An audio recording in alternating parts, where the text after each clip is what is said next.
있습니다. 예, 저희 손실보상 임대료 분담 및 거리두기 개편안에 대한 김부겸 총리 후보자 입장 촉구 기자회견을 시작하도록 하겠습니다. 오늘 기자회견은 실내체육시설 비상대책위원회, 코로나19 대응 전국 자영업자 비상대책위원회, 맘편히 장사하고픈 상임 모임, 민변 민생경제위원회, 경제민주화 실현 전국 네트워크, 전국 가맹점주협의회, 참여연대, 한국중소상인 자영업자 총연합회가 공동으로 주최합니다. 기자회견 참가자 소개 후 단체별 발언 듣겠는데요. 집합금지 및 제한 업종 조치의 피해 당사자분들께서 이 자리에 나오셨습니다. 정부 정책 마련하는 데 있어서 이분들의 목소리 굉장히 중요할 것 같습니다. 귀 기울여 들어주시길 바라고요. 우선 실내체육시설 비상대책위원회에서 장석창 한국볼링경영자협회 회장, 김성호 피트니스 경영자협회 회장, 반포 골드복싱 최병철 관장님, 권영훈 한국스크린 골프 경영자협회 장님 참석하셨습니다. 예, 그리고 코로나19 대응 전국 자영업자 비상대책위에서 김기용 전국 PC 카페대책연합회 회장, 이재인 코인노래 연습장 협회 이사님 참석하셨습니다. 예, 그리고 민변 민생경제 김남주 변호사님이 지금 삼청동 금융영수원에서 오고 계실 예정이고요. 한국 중소상인 자영업자 총연합회 이성원 사무총장 참석했습니다. 그리고 참여연대에서 이지연 사회경제국장, 김주호 민생경제 1팀장 참석했고요. 사회를 맡은 저는 참여연대 민생희망본부 김은정 간사입니다. 예, 민변 김남주 변호사님 예, 참석하셨고요. 예, 최근 여야가 앞다퉈서 손실보상 소급 적용에 대한 목소리를 내고 있습니다. 늦었지만 그나마 다행이라고 할 수는 있는데요. 하지만 그 진정성은 조속한 입법에 달려 있다고 할 수 있습니다. 정부는 계속해서 소급 적용에 대해서 신중한 입장을 보이고 있습니다.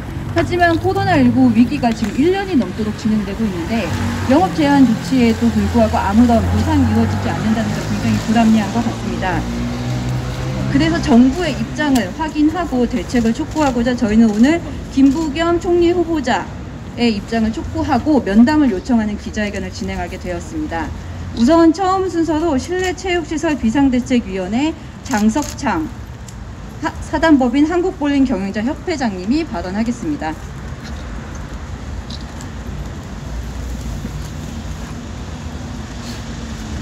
안녕하세요. 실내체육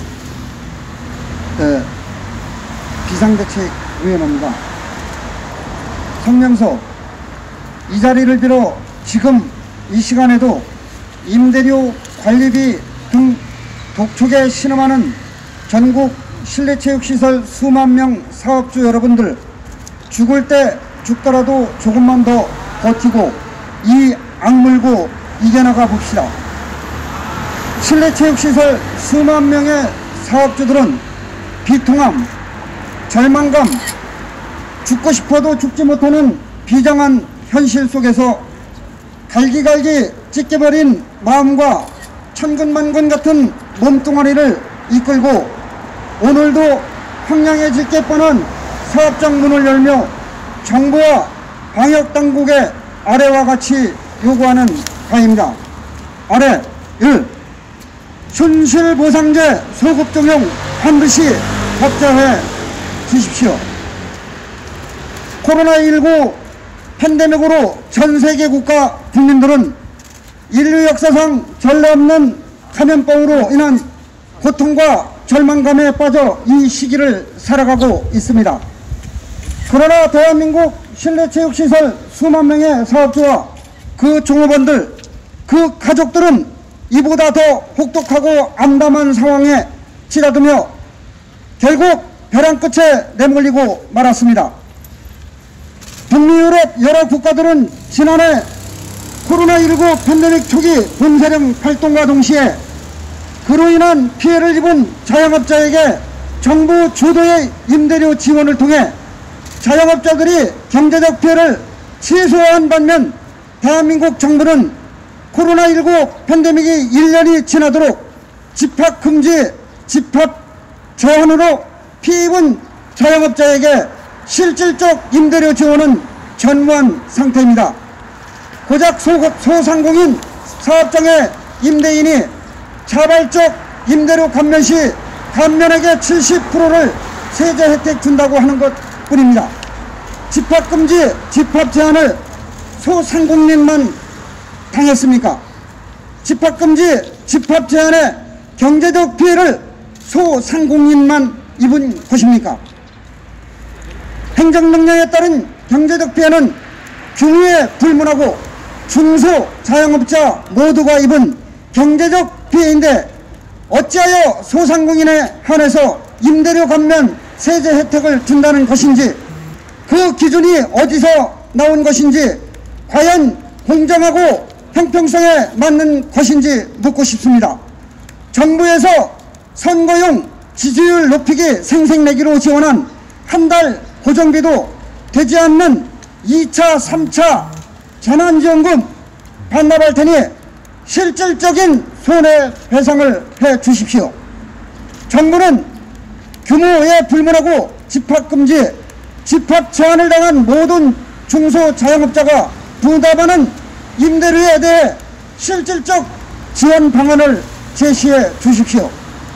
집합금지, 집합 제한에 따른 경제적 피해액은 사회가 공평하게 나눠 가져야 할 분명한 사회적 비용일 것인데, 그 비용 부담을 왜 중소자영업자만이 독박을 써야 한단 말입니까?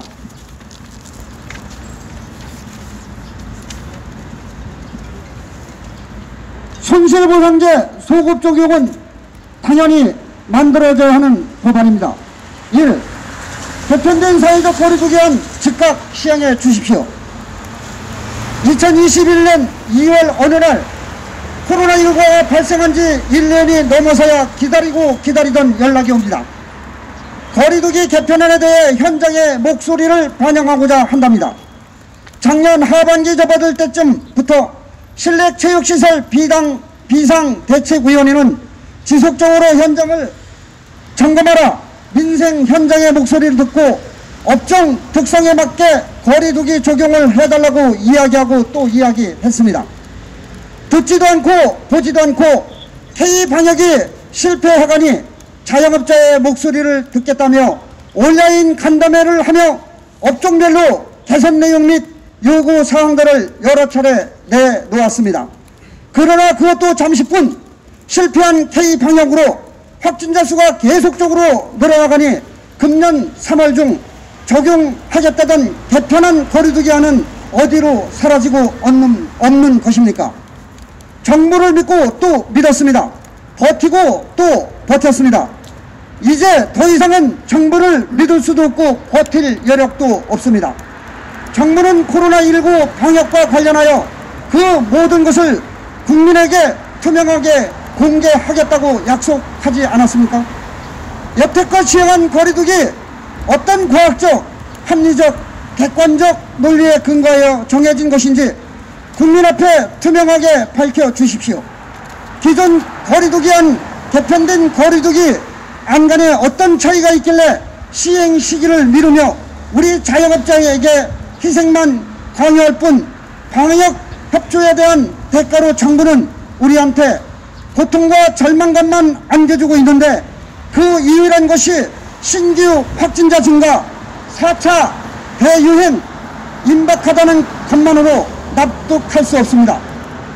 그에 대해 전 국민 정부 발표를 믿고 따를 수 있는 납득할 만한 실질적 이유를 해명해 주십시오.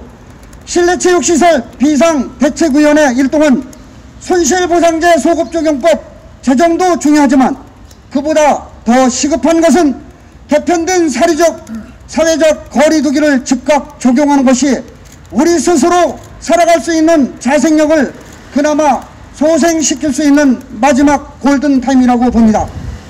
언제까지 끝도 없는 집합금지, 집합제한, 연장 또 2주 연장으로 손실 규모를 키워갈 것입니까? 정부가 진정으로 우리 실내체육시설의 경제적 피해 규모를 줄여주고자 하는 의지가 있다면 즉각 개편된 사회적 거리두기안을 적용하여 국민 모두가 살 수 있고 정부 개정을 견실하게 운영할 수 있는 길이 될 것입니다. 실내체육시설 비상대책위원회 일동. 예, 코로나19로 인한 집합금지 및 제한 조치로 인한 경제적 손실은 우리 사회가 공평하게 분담해야 할 사회적 비용에도 불구하고 왜 그것을 중소상위 자영업자에게만 지우냐는 말씀 주셨습니다. 코로나19로 인해서 사회적 경제적 불평등이 더욱 심화되고 있다고 합니다. 코로나로 인해서 이익을 보는 계층과 피해를 보는 계층이 나뉘어 있다는 얘기일 텐데요. 그렇다면 이를 보완하는 것이 정부와 국회의 역할일 것입니다. 그 역할을 촉구하기 위해 오늘 우리는 이 자리에 서 있습니다. 두 번째 말씀은 코로나19 대응 전국 자영업자 비상대책위원회 김기호 전국 PC 카페 대책 연합회 회장님께서 발언해 주시겠습니다. 안녕하십니까. 전국 자영업자 비상대책위원회 PC카페 대표 김기용입니다. 코로나가 지금 지난 1년이 넘도록 발병이 되는 동안 정부는 그 어떠한 책임도 지지 않았습니다. 오히려 자영업자들에게 그 모든 책임을 전가하고 있습니다. 자영업자들이 문을 닫아야지만 이 코로나가 끝난다는 이 논리에서 자영업자들은 계속 피를 흘리며 죽어가고 있습니다. 다음 세대가 짐이 될까 그 부담을 다음 세대에게 지울 수 없다면서 손실보상안을 차일피일 미루고 있습니다. 그렇다고 한다면 자영업자들의 가족과 자영업자들의 자녀들은 그 다음 세대의 국민이 아니란 말입니까? 다음 세대의 국민이 따로 있고 그 다음 세대의 국민을 위해서 자영업자가 지금 현재 경제적 사망을 당해야 한다는 말입니까? 이 논리는 특정 국민들은 희생을 해서 다른 국민들을 살려야 한다는 논리입니까? 국민은 국가가 책임을 져야 하는 것 아닙니까? 왜 국민들을 다른 국민들이 피를 흘리면서 지켜야 되는 것입니까? 저희도 보호받아야 될 국민이고 국가가 책임져야 할 국민입니다. 이 나라에 살고 있는 대한민국 국민이고 그 장사를 할 수 있는 기회의 형평성마저 빼앗긴다면 무엇으로 먹고 살고 무엇으로 그 다음 세대는 영해 나가야 할 수 있단 말입니까? 손실보상 소급 적용이 어렵다면 최소한 자영업자를 문 닫게 하는 행태는 있어서는 안 된다고 생각을 합니다. 최소한 장사를 할 수 있는 기회를 줘야 그 안에서 우리가 먹고 살든 망하든 자영업자가 스스로 선택을 해서 할 수 있는 것을 마련을 해줘야지 무작정 문을 닫아라라고 강제를 해버린다고 한다면 이 강제에 대한 보상은 누가 해준단 말입니까? 자영업자가 바라는 것은 우리를 강제로 규제하지 말라는 것입니다. 만약에 우리를 강제로 규제를 해서 우리의 희생이 공공의 이익이 됐다면 그 이익에 대한 희생을 따른 자영업자들의 손실보상안을 마련하라는 겁니다. 사회적 거리두기 개편안도 당장 시행하지 않고 손실보상도 당장 시행하지 않고 모든 것이 말뿐이었고 모든 것이 실행하려는 의지가 없어 보입니다. 그 안에 계속 폐업자는 늘어나고 폐업 비용을 감당하지 못해서 폐업할 수 없어서 개인위생을 밟고 파산신고를 하는 자영업자들은 늘어가고 있습니다. 정부가 하루하루 그냥 보내는 하루는 자영업자들에겐 죽음의 하루입니다. 시간차가 다르고 시간에 대한 온도가 다릅니다. 부디 하루하루를 절망 속에 살아가는 자영업자들의 목소리에 귀 기울여 주시고 김부겸 총리 내정자께 다시 한번 당부드립니다. 국민으로서 국가의 보호를 받고 싶은 그 당연한 권리를 생각하셔서 자영업자들의 목소리에 귀 기울여 주십시오. 감사합니다. 예, 모두가 알겠지만 자영업자는 영업을 통해서 생계를 이어가고 있습니다. 그 영업이 멈추었다면 그에 대한 보상이든 어떤 다른 손실보상이든 아니면 임대료 분담 방안이든 아니면 소득보장 방안이든 이루어져야 마땅한 일인데 그것이 1년이 넘도록 이루어지지 않고 있습니다. 그에 대한 당연한 이야기 하고 있습니다. 구호 한번 외치고 가겠습니다. 마지막 부분 3번 함께 외쳐주시길 바랍니다. 손실보상 소급 적용 임대료 분담 방안 조속하게 마련하라. 마련하라. 방역조치 누적 손실 정당하게 보상하라. 보상하라. 집합금지 경제적 피해 공정하게 분담하자. 개편된 거리두기안 손실보상 소급 적용 입장을 촉구한다. 방역조치 누적 손실 정당하게 보상하라. 예, 3번째 발언은 민변민생경제위원회와 참여연대에서 활동하고 있는 김남주 변호사님께서 발언하도록 하겠습니다. 네, 소개받은 김남주 변호사입니다. 우리 김부겸 총리 내정자께서는 얼마나 이 청문회 준비를 바쁘시겠습니까? 살아온 인생을 되돌아보시면서 부동산 문제는 없는지, 그 다음에 여러 가정 대소사는 잘 문제 없이 치렀는지, 논문이 있으신가 모르겠지만 논문의 문제는 없으신지 아주 바쁜 시간일 것 같은데요.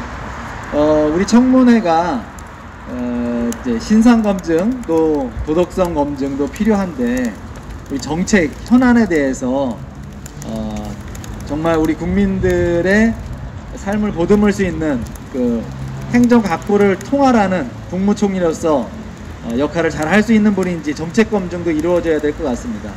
우리 정책 검증 중에서 아주 큰 부분은 우리 소상공인, 자영업자, 중소상공인, 아까 말씀하신 것처럼 소상공인에만 머물지 않고 이 피해는 중소기업까지 아주 광범위한 피해를 입고 있는데, 이러한 분들의 피해 구제는 어떻게 우리가 할 수 있는지, 통계를 보면 우리 자영업자들의 작년 영업 손실이 상당히 컸고요. 한 20% 가까이 되시는 분들이 영업 적자를 냈습니다. 또 신용위기 자영업자들이 계속 증가하고 있고요. 아마 한국은행 예측에 따르면 올해 자영업자의 한 10% 올 말에는 가량이 신용위기에 빠질 것이라는 그런 예측이 있습니다. 만약 이것이 현실화된다면 그 분노는 매우 클 것입니다. 이 분노는 그냥 경제적 위기를 넘어서 정치적 위기, 그리고 국가의 위기가 될 수 있습니다. 그런 경각심을 가지시고 우리 인사청문회를 잘 준비해 주시고, 인사청문회를 통과해서 임명이 되신다면 그 이후에 우리 자영업자들을 어떻게 보듬고 가실 것인지, 이것은 그냥 시혜적인 조치가 아니고 정당하게 국무총리로서 해야 될 역할이고요. 그리고 나라의 미래를 위해서 없는 자원이라도 끌어모아서 빚이라도 내서 이 문제를 해결해야지, 나라의 국간이 없다고 당장은 힘드니 좀 기다려달라고 해서 해결될 문제가 아닙니다. 지금 이러한 분노는 한 10%의 그 신용위기 기업들이 발생한다면 거기에 딸려있는 많은 고용인과 식솔들, 그 분노는 아마 하늘을 찌를 것이고 청와대를 위협할 것입니다. 이 경고를 신중히 받아들였으면 좋겠습니다. 제가 준비하는 거 말씀드리겠는데요. 코로나19로 인해서 우리 국민들 모두가 다 힘든 거 사실입니다. 소상공인 자영업자만 힘든 거 아닙니다. 잘 알고 있습니다. 한번 예를 들어보겠습니다. 홍수가 나면 논밭과 집들이 다 침수될 수 있습니다. 자연재해죠. 누가 만들어낸 위험이 아닙니다. 그래서 누구를 탓할 수도 없습니다. 감내해야 되는데요. 하지만 홍수가 나서 방제당국이 상류지역 피해를 막기 위해서 갑자기 대량 방류를 했다면, 이때 그 하류지역에서 입은 피해는 그냥 보상 없이 감내해야 할까요? 홍수가 위험하다고 논밭에 있는 물을 빼지 말고 농작물이 있든 말든 물을 계속 가두어 놓으라고 명령을 내렸어요. 그로 인한 피해, 농작물 피해가 있을 것이고요. 그 농토가 다시 회복되는데 영업을 못한 손실이 있을 것입니다. 그러한 손실, 방제당국이 책임져야 되는 거 아닌가요? 방역당국은 여러 차례 장기간 동안 우리 대면 영업자들에게 영업금지 또는 영업제한을 내렸습니다. 영업을 하고 싶어도 방역당국이 하지 못하게 했습니다. 이러한 방역당국의 구체적인 재산권에 대한 제한은 의도된 조치이고, 그 정도가 재산권의 사회적 제약의 범위를 넘어가는 특별한 희생에 해당합니다. 이러한 손실은 헌법 제23조 제3항에 따라서 정당하게 보상되어야 합니다. 하지만 방역당국은 1년 동안 정당한 보상 없이 특별한 희생을 강요해 왔습니다. 위헌적 조치입니다. 왜 감염병 예방법에 의한 다른 제한 조치는 손실보상을 해주면서 집합 제한 조치를 한 대면 영업자들에게는 손실을 보상하지 않습니까? 병원, 요양병원, 어루가 금지된 어업인 등에게는 손실보상을 깨알같이 하고 있습니다. 병원에 있는 카페, 식당, 장례식장은 보상을 하고 있습니다. 또 보상 기준도 아주 세부적으로 잘 만들었습니다. 예를 들어서 5시간 영업 제한이 된 업종은 전일 하루 종일 영업을 못한 것으로 간주하고, 그 미만의 사업장은 2분의 1만큼 영업을 못한 것으로 간주해서 손실보상을 해주고 있습니다. 여기에는 그동안 지출된 비용과 그 다음에 영업손실 두 개 모두 다 보상하고 있습니다. 이러한 병원에 달린 카페, 식당, 장례식장과 무엇이 다른 것입니까? 왜 차별 취급을 했습니까? 평등 원칙을 위반한 위헌적 조치입니다. 2020년부터 현재까지 내린 집합금지와 제한 조치는 정당한 보상을 하지 않았으므로 여전히 위헌성을 띠고 있습니다. 마치 시혜적으로 소급 적용을 하느냐 마느냐의 문제가 아닙니다. 헌법상 명령을 위반한 위헌성을 뒤늦게라도 시정하여야 한다는 당위의 문제입니다. 현재 논의되고 있는 손실보상 대상자의 범위는 너무 좁습니다. 소상공인지원법에 입법을 한다면 중소기업은 손실보상을 받지 못하게 됩니다. 다른 보상 규정은 다 감염병 예방법에 넣어둬서 그 규모와 상관없이 보상을 하는데, 왜 유독 집합제한 조치에 관한 손실보상만 소상공인지원법에 입법합니까? 법 체계에도 맞지 않습니다. 병원은 대형병원, 소형병원 가리지 않고 감염병 예방법에 따라서 보상하고 있습니다.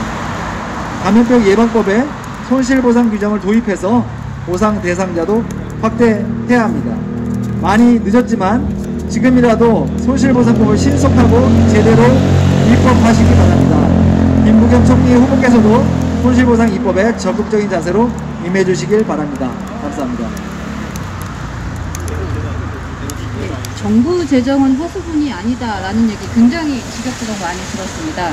그럼 우리 중소상인 자영업자의 호주머니는 허수분이라는 얘기인지 묻지 않을 수 없는데요. 공익적 행정행위로 인해서 발생한 손실에 대해서 법과 제도에 맞게 법과 제도를 마련하여 보상을 해달라는 요구 결코 떼쓰기가 아닙니다. 오히려 정부가 선제적으로 마련했어야 될 조치를 1년이 넘도록 마련하지 않고 있는 국회와 정부의 책임 방기를 지금 따져 묻고 있습니다. 그리고 손실보상 소급 적용 굉장히 중요합니다. 하지만 그 전에 마련되어야 할 것이 있습니다. 임대료 문제입니다. 임대료 꼬박꼬박 내고 있습니다. 모든 것이 멈췄는데 한 가지 멈추지 않은 것이 바로 임대료입니다. 임대료 분담 방안이 마련되지 않는다면 손실보상 소급 적용된다고 하더라도 그 수혜는 오롯이 임대인에게 갈 뿐입니다. 관련해서 참여연대 사회경제국장 이지영 국장님이 발언하도록 하겠습니다. 예, 참여연대 이지연입니다. 참 답답하고 안타까운 마음으로 몇 번이나 계속 반복되는 기자회견 자리에 섰습니다. 코로나19보다도 임대료가 더 무섭다고들 하십니다. 감염병 확산을 막기 위해서 일상이 멈춰섰는데 장사가 하나도 안 되는데 고정비는 꼬박꼬박 나간다고 합니다. 재난지원금 받기도 어렵지만 받아도 임대료로 나갑니다. 임대료 때문에 알바하고 임대료 때문에 폐업하고 싶어도 임대 계약 때문에 그조차도 어렵다고 합니다. 코로나가 발생하고 일찌감치 미국, 캐나다, 독일, 호주, 일본 해외 주요국들은 임차인을 위해서 한시적으로 임대료 지급을 유예해 주거나 또 임대료를 연체하더라도 강제 퇴거하지 못하게 하는 임차인 보호 정책을 썼습니다. 돌이켜보니까 작년 하반기에 우리도 임대료 멈춤법이라는 것이 국회에서 발의되고 조금 논의가 진행될까 하는 기대가 있었습니다만은 그 뒤로 진척된 게 없죠. 1년이 넘도록 우리 정부, 우리 국회는 대체 뭐 했습니까? 구입비 빈익빈이 심각해지는 K자형 위기, 양극화 심화, 성적표 받아들고 있는데 뭐 했습니까? 무엇보다 코로나19로 인한 고통과 책임, 임대인, 정부, 그리고 임차인이 균등하게 분담하는 정책과 입법이 시급하다고 생각합니다. 임차인, 임대인, 정부가 1대1 규모로 분담하는 임대료 일괄 감면제도 도입해야 합니다. 방역조치 기간 중에 임대료 납부 유예해주고 또 임대료 밀렸다고 해서 계약 해지하거나 점포 명도하는 일이 없게 금지해야 합니다. 김부겸 후보께서 지금 이렇게 절체절명에 정말 생존권이 왔다 갔다 하는 많은 분들의 사안에 대해서 어떠한 입장과 계획을 갖고 있는지 진심으로 궁금합니다. 이번 청문회 과정에서 또 저희가 청문회 전에 면담도 요청을 드릴 텐데 반드시 그에 대한 입장과 계획 듣고 싶습니다. 이상입니다. 예, 임대료 문제 얘기가 나오니까 작년 9월 말에 국회에서 상가 임대차 보호법 개정해가지고 계약 갱신 요구 등에 관한 임시특례 신설됐습니다. 하지만 3월 29일자로 만료됐습니다. 국회 뭐 하고 있습니까? 지금 끽해서 그거 하나 해놓고 그거에 대한 사후 처리도 하고 있지 않은 것이 현실입니다. 이게 저희 구호 한 번 더 외치도록 기자회견 구호 한 번 더 외치도록 하겠습니다. 손실보상, 소급 적용, 임대료 분담, 거리두기 개편안 김부겸 후보자의 입장을 촉구한다. 촉구한다. 촉구한다. 촉구한다. 집합금지, 경제적 피해 공정하게 분담하자. 분담하자. 분담하자. 분담하자. 정치권의 책임 회피, 대책 방안 마련하라. 마련하라. 마련하라. 마련하라. 위헌적인 방역 조치, 보상 방안 마련하라. 마련하라. 마련하라. 마련하라. 예, 마지막으로 저희 기자회견문 낭독하겠는데요. 한국중소상인 자영업자 총연합회 이성원 사무총장, 이재인 코인노래 연습장 협회 이사 두 분이서 나눠 읽어주시도록 하겠습니다.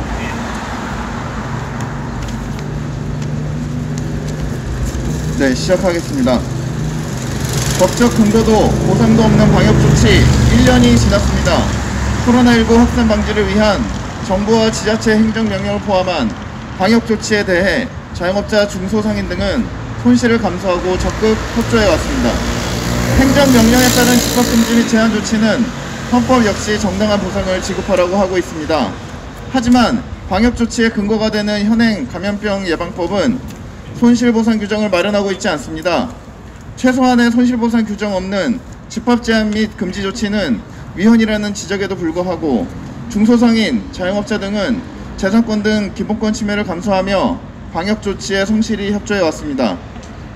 중소상인 자영업자의 호주머니는 화수분입니까? 정부는 국가재정에 감당할 수 있는 범위를 전제로 한 손실보상 법제화를 이야기하며 손실보상을 소급 적용하지 않는다고 합니다. 재정은 화수분이 아니라고 이야기합니다. 그렇다면 중소상인, 자영업자의 재정은 화수분입니까? 공익적 행정행위로 인해 발생한 손실을 보전해주는 제도가 손실보상입니다. 따라서 보상을 한다는 것은 당연히 지난 누적된 손실을 보전해준다는 것을 의미합니다. 중소상인, 자영업자, 그리고 이에 속한 종사자들의 재정 여력은 한계에 이른 지 오래입니다. 인내심도 더 버틸 여력도 남아있지 않습니다. 코로나19 발생 이후 정부의 추가적인 재정 지출은 GDP의 3.4%에 불과합니다. 미국 16.7, 영국 16.3, 일본 15.6, 독일 11.03% 등 해외 주요국과 비교해도 턱없이 적은 수준입니다. 코로나19 위기를 극복하고 국민의 삶을 지켜내기 위한 정부는 과연 역할을 다하고 있습니까? 코로나19 방역 규제로 경제 손실을 본 계층과 집단에 대한 정당한 보상을 원합니다. 어로의 경우 감염병 예방을 위해 이를 제한할 때는 감염병 예방법에 따라 매출액 기준으로 손실을 보상하고 가축 전염병 예방법 등에도 각종 제한 명령에 따른 보상 규정이 마련되어 있습니다. 따라서 방역 조치에 적극 협조한 중소상공인과 자영업자들의 손실보상 규정을 마련하고 정당한 보상을 하라는 것은 결코 무리한 것이 아니며 이에 대한 입법 의결과 집행은 국회와 정부의 올바른 역할을 할 수 있습니다. 방역 조치로 영업이 멈춰도 임대료 등 고정비는 멈추지 않습니다. 코로나19보다도 임대료가 더 무섭습니다. 사회적 거리두기와 집합금지 및 제한 조치로 수입이 전무할 정도로 피해가 커도 임대료 관리비 등 고정 지출은 그대로입니다. 모두가 멈춰도 임대료는 멈추지 않습니다. 이는 사회 정의에도 손해의 공평 분담 원칙에도 어긋납니다. 실효적이고 형평성 있는 방역 조치와 정당한 보상을 원합니다. 확진자 발생의 대부분은 일터에서 종교시설 등에서 발생하지만 집합 금지 및 제한 조치는 자영업자 준수상인 전반에 취해지고 있습니다. 무조건 풀어달라는 것이 아닙니다. 다만 형평성과 실효성을 고려한 거리두기 개편안이 필요합니다. 정부의 재난지원금은 그 대상도 범위도 협소하여 실제 피해를 보존하지 못하고 있습니다. 심각한 경제적 타격에도 제외되는 이들이 많습니다. 산발적인 재난지원금은 사각지대를 닿을 수밖에 없습니다. 손실보상 원칙에 입각한 대상과 기준을 마련해야 합니다. 대화를 원합니다. 우리가 한 번도 겪지 못한 미중유의 코로나19로 인한 고통과 책임을 공정하게 분담하는 사회적 합의와 법 제도를 마련해야 합니다. 버틸 여력이 남아있지 않은 이미 위기에 내몰린 중소상인 자영업자 등 당사자 목소리를 반영한 실효성 있는 대책을 촉구합니다. 2021년 4월 20일 참여자 일동. 예, 법과 제도를 만드는 거 굉장히 중요하고 그나마 다행히도 목소리 만들려는 추진 의지가 보이는 것 같습니다. 하지만 국회에는 굉장히 많은 법안들이 발의되어 있고 다양한 의견이 있는 것으로 압니다. 그래서 저희는 몇 가지 원칙을 다시 한번 확인했으면 합니다. 손실보상 소급 적용 반드시 이루어져야 하고 그 전에 임대료 분담 방안 마련되어야 합니다. 그래야 이 사회의 손실이 모두가 공정하게 공평하게 나눌 수 있는 기틀이 마련될 것이라고 생각합니다. 제도를 만드는데 당사자들의 목소리 제발 꼭 귀 기울여 들어주시길 바랍니다. 저희는 기자회견 마치고 김부겸 총리 후보자에게 면담 요청서 제출한 뒤 들어가도록 하겠습니다. 오늘 기자회견 참석해주신 여러분께 많은 감사드립니다. 감사합니다. 저 앞에 아니 그 대표자분들만 저기서 아니